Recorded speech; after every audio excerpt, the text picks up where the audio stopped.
This is Reality Dispatch, written by Jim Mins.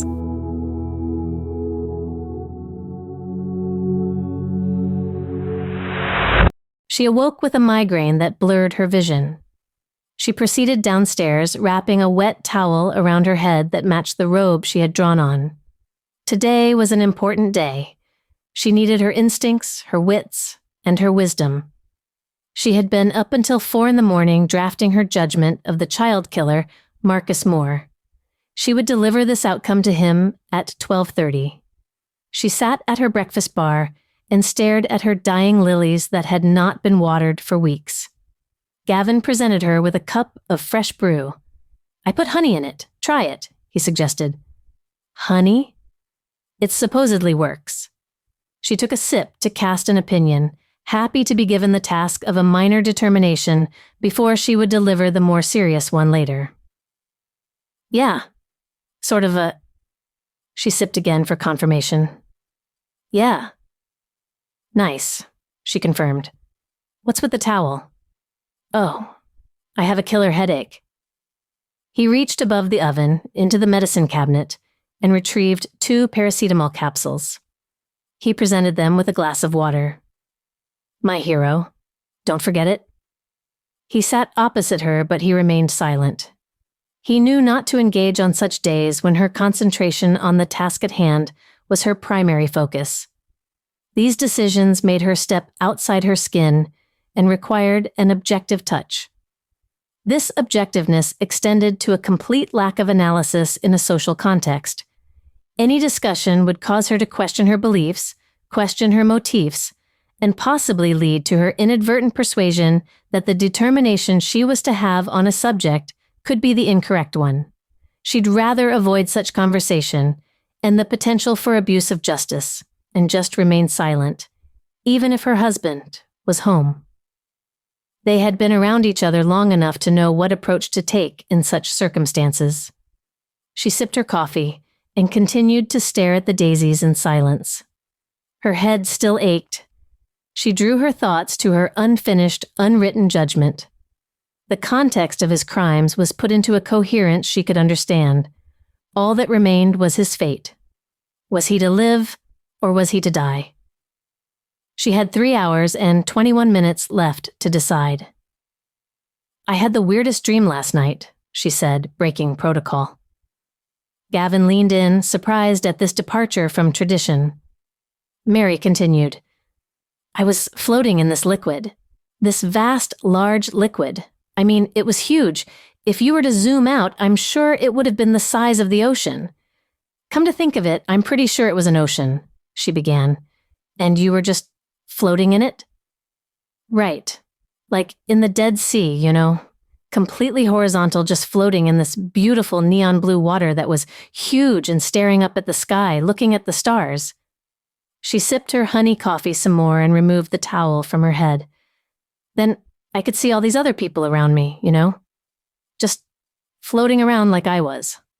Flat on their backs, looking up at the stars. Just so peaceful and relaxing. Before I knew it, there were a lot more people floating. Just bodies floating in the water? Yeah. Okay. Tell me more about the sinking of the Titanic," Gavin said with a smirk. "Just hear me out," she said, throwing the towel at him. "So I'm floating in this ocean, surrounded by all these people, and we all have this magnificent view of the night sky, and all of a sudden there is this giant door that appears right above us. Right in the middle of the sky. Like the outline of a door. What kind of door? I don't know, just you could tell it was the gateway to another place." "What place?" "I don't know, you could just tell that this was like an entrance to something." "Heaven?" "I don't know, are you going to let me finish?" Gavin pressed his index finger and thumb together and made a zipper motion over his lips. "So, this big, giant rectangular door appears in the sky, and it's illuminated along the edges, you know? This big, bright light surrounds the frame of this door to another place. Then the light around the door gets brighter and becomes a spotlight and shines down on people that are in the water. One by one, it would beam down on someone, and then they would float up to it, In the center of the spotlight that was coming from this square frame, people were floating higher and higher and higher until they reached the tip of the door, and then what? Mary was distracted by a bee that was drawing pollen from the corpse of the lilies. And then what? Gavin demanded. Mary regained her footing. Then they would arrive at the center of the door and it would open up and they would float inside, she said. And then what?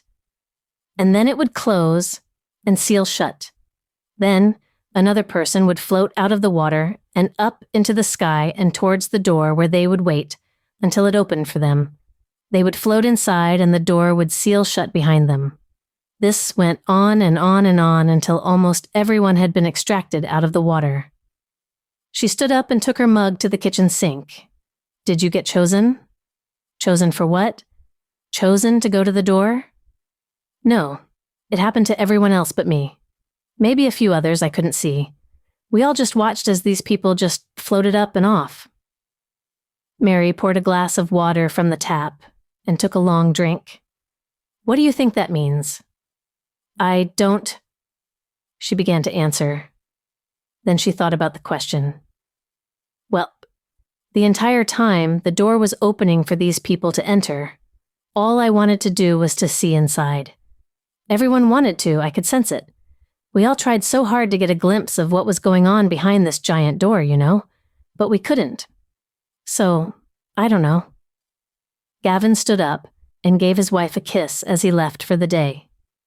As he reached the front door of the house, he yelled back, "Maybe it means we don't know what is on the other side," he said as Mary heard the house door slam. Mary opened her laptop and looked at her judgment. The final paragraph was waiting for her decree. She began to type the words, "I don't know where I would be sending you." She read them over once, twice. She then deleted them. At 12:15, Judge Meredith Williams entered the courtroom to a standing house that awaited her to take her seat. As she did, she looked upon the convicted, no longer accused. She opened her judgment on her computer and asked the man to stand. She thought of the door that would not allow her to see beyond the confines of its entrance, selecting others to enter but not her. It was casting its judgment, the difference being that it knew the outcome it was subjecting its chosen to. Mary did not. Despite the authority she possessed in sentencing someone to death, the unknown nature of this destination humbled her into believing this power was a counterfeit, a relic of a human instrument of governance that did not qualify the moral instruments created to enforce it. She took a deep breath before she began to read her judgment.